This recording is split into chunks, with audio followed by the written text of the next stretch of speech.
Hello and welcome to episode 6 of Cal's Call. I'm Joseph Callamore. I'm Mickey Flynn. Now it's already episode 6. Mickey, can you believe we're already 6 episodes into this thing? It went by very fast. It did go by very quickly. Well, today, it's a very big day. It's going to be Cal's Call on fantasy football. So we've done college football. Now we're on fantasy. Guys, I know it's coming up. Everybody's got to get ready with some mock drafts. Your leagues are probably happening in the next couple of weeks. We want to make sure you're prepared for those. Especially now with gambling being legal, you can definitely put some money down on the line, maybe win a couple $100, maybe even $1,000. Yeah. So we're going to help you with that today. So with that, whole focus of today is going to be fantasy football. If you have any questions, just put it out there. Make sure to put them up on the live stream. And also, we always forget to say this, but make sure to follow us on Twitter, Facebook, Instagram, and now we even are on Spotify officially as of last night. So make sure to follow us on all of those things if you want your best fantasy updates. So with that, let's get started. Where's the first position you want to talk about today? Let's do quarterbacks. Quarterbacks? Perfect. I mean, the world does revolve around quarterbacks, so let's start out with those. Who's your top guy? My top guy. Top guy. Well, you got to go Aaron Rodgers, right?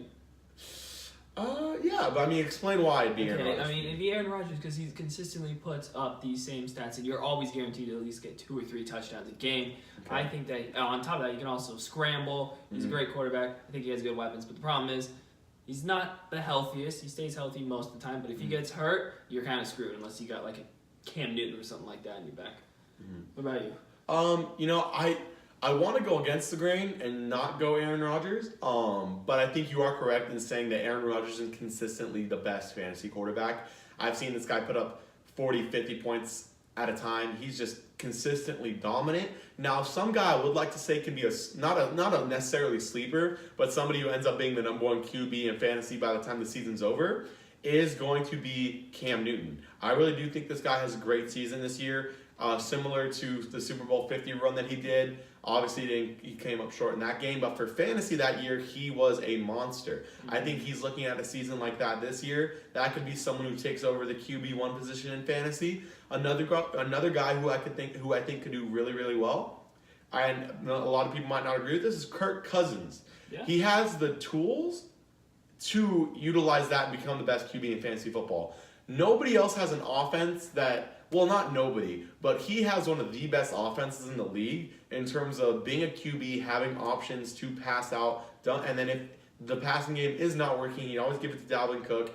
He's not known for his running ability, but he still has some legs to him. So I think this guy can be a great fantasy option for you. Obviously, I don't know if he'll be better than Aaron Rodgers, but again, somebody who I think could surprise and end up being one of the top 1 or 2 quarterbacks in fantasy this year. He has the weapons, so why not?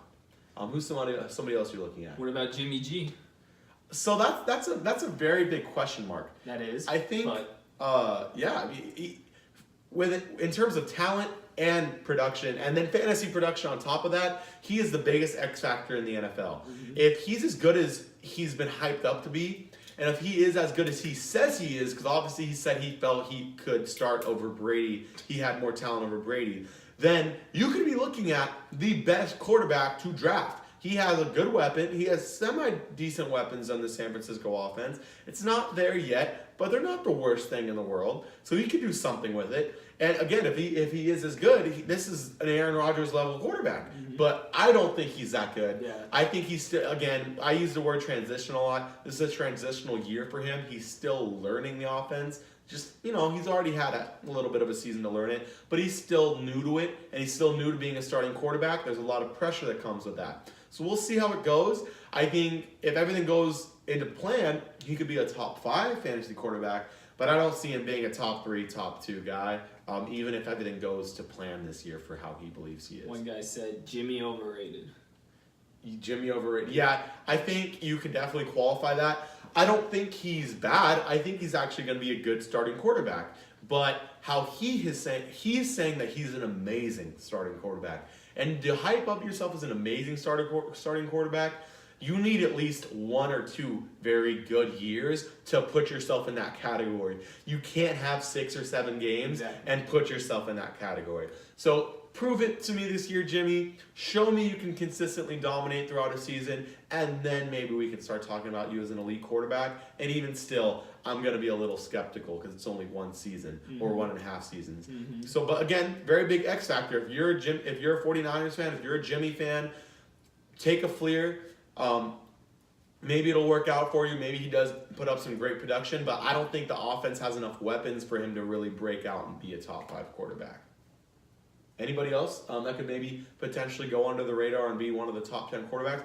Obviously, we haven't brought them up, but a Brady, a Russell Wilson, Drew Brees, I'd put above Brady and Russell Wilson, honestly. He has some great weapons. He has Michael Thomas. I think he and Michael Thomas are going to have a great season together. And he has always been, to me, one of the most valuable quarterbacks you can get. One, because he's always healthy. That's not something you can say about a lot of these other guys. You see Russell Wilson miss a game or two, or just have an injury that doesn't necessarily take him out of the game, but does hinder his ability in the game. Drew Brees is that guy that consistently, even through injury, just fights through it and puts up big numbers.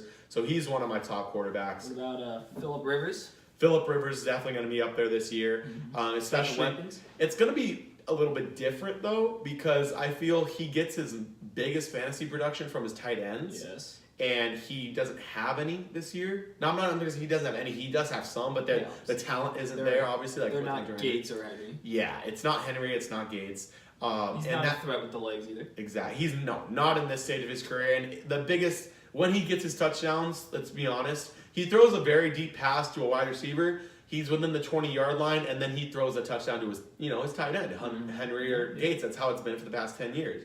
But now they're hurt. They're hurt and they're retired, and they're almost retired, semi-retired. So that's now gone. That option's gone. So I think Rivers is gonna kind of be knocked down a peg. You don't know. Somebody could come out of nowhere and surprise us. But I think he is still up there as one of the top 10 quarterbacks in fantasy. Somebody else who I think is going to do really well this year is going to be Matt Stafford. This guy had a really good fantasy season 2 seasons ago. Last season he was okay. He did not as well as the previous year, because that was the year where he had like the 7 comeback games in the fourth quarter. Absolute stud in the fourth quarter for fantasy. But I think he's gonna have a good year this year. I think he could end up in the top 5. He's already in the top 10 in my prediction. With that, somebody who's in the top 5 for most people that I don't think is gonna be a top 5 quarterback this year, and it's not because he's not a good quarterback. It's just fantasy. Like, fantasy is different. Sometimes actual production and wins does not translate to fantasy, and that's okay. And that's what I think Carson Wentz is going to be this year. First of all, he's coming back. I think he's already in really good condition. I think he could end up starting by week 1, but I wouldn't rush it. And with that, if he misses a game or 2, that's not what kind of puts me off to drafting him. It's just the fact that I think the Eagles aren't going to play it safe, but they want to win as many games as possible while staying healthy to make it to the playoffs. And they know once they're in the playoffs that they can beat anybody. They can just go all out and beat anybody, especially coming off the confidence wave they have last year. So I don't think Wentz is going to have that great of a fantasy season, but again, he'll have a good season production-wise. Yeah. You want to switch over to running backs now? Yeah. Well, real quick, before I bring up running backs, I want to ask your opinion on them, and then I'll go on my opinion. What do you think about 2 players, actually? Dak Prescott and Jared Goff for fantasy this year. I think Jared Goff's going to be better than Dak Prescott. Dak Prescott does not have Des Bryant anymore. He never really threw to him. Doesn't have Jason Witten anymore. He lost a lot of receivers, in my opinion. He's still a threat with his legs, but who's his number 1 receiver? I think it's Allen Robinson. No, not even. It's Allen Hurts. He's not very good. And Goff, on the other hand, Goff has good receivers this year. Mm-hmm. I think Robert Woods is going to come into his own this year and finally be that number 1 receiver everyone thinks he is. Cooper Kupp's a sleeper. Yeah. I like Cooper Kupp a lot. Well, you're missing out on who's the name? Patriot, the guy from the Patriots. Oh, Brandon Cooks. I'm not high on Brandon Cooks. Oh, I think he'll do okay. They gave him too big of a contract. That is true. I think the contract is very big. He didn't even play a game yet, and you give him, what was it, $52 million, I think? Yeah, it was up there. Yeah, it was up there. Other than, he has a good running back, so that's going to take the pressure off him. But, we'll see. Yeah, I agree with that statement. I think you're underrating Dak Prescott. I think they're both going to have good seasons. I think Dak Prescott's kind of in that Russell Wilson position where his offense is now pretty barren. It's not barren. I'm not going to say Allen Hurns is that bad. He's decent. He's a good wide receiver too. He's not a wide receiver one. They picked up Tavon Austin. He's going to be a good Swiss Army knife for them on the fantasy value end. And they also have Cole Beasley. Well, not Cole, but Switzer too, out of UNC. That's his second year there. He's a wide receiver as well. Good slot guy. So I think he has options, and I think because of how little star power he has now, other than Elliott, that he's going to have to produce a lot himself, and that's why he could end up with a high ranking in fantasy, because now he's in that Russell Wilson category where he's going to be scrambling a lot. He's going to be picking up a lot of yards with his legs. He's going to have some value in leagues where you place a high value on running quarterbacks, dual threat.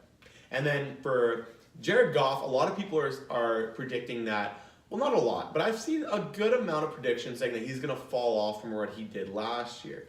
I'm a big Goff fan. I think that was the beginning of his career, not dominance, but the beginning of his great career, and he's just going to continue on an upward trajectory from there. So I'm a big fan of Jared Goff going into this season. And then somebody else, I'm seeing these quarterbacks now, and I can't move on because I'm seeing how I want to talk about some of these. Deshaun Watson's rated very highly this year going into some. I know by ESPN he was the number 6 quarterback on their list. I don't think he's going to finish that high. He had a great season last year, but again, the problem with most sophomore season quarterbacks is they've had a year to now see your film. He didn't have that many games to see film on, but at least they get a gist of how his playing style is, and I think NFL defenses won't be necessarily accustomed to it, but will be better equipped to handle it. So I think he's not going to have as great of a season, but he's still a great quarterback. If I don't rank a guy as my top quarterback in fantasy, that does not mean I think he's a bad quarterback. I love most of these guys' games, but again, like I said, production sometimes just does not translate well to fantasy, and that's what's going to happen with Watson this year. I'm not too big on Mahomes. I've seen him drafted pretty high. I don't think he's going to have that big of a fantasy season. Too many turnovers for me. Matt Ryan. That's somebody. Yeah, you saw that just as I saw that. He's ranked pretty low going into this year. But if you read every single report of almost any reporter that's been down there at Atlanta this offseason, Atlanta is looking like a contender, like they were when they made the Super Bowl and lost. They are having that type of season this year. I'm believing the hype because there's not much media hype. There's just proof in the pudding. There's just reporters going down there and saying, hey, nobody's writing articles about them, but we've seen how they look and they look great. So I'm a big Matt Ryan person going into this year. All the guys we just talked about are probably some of my top 10 quarterbacks. But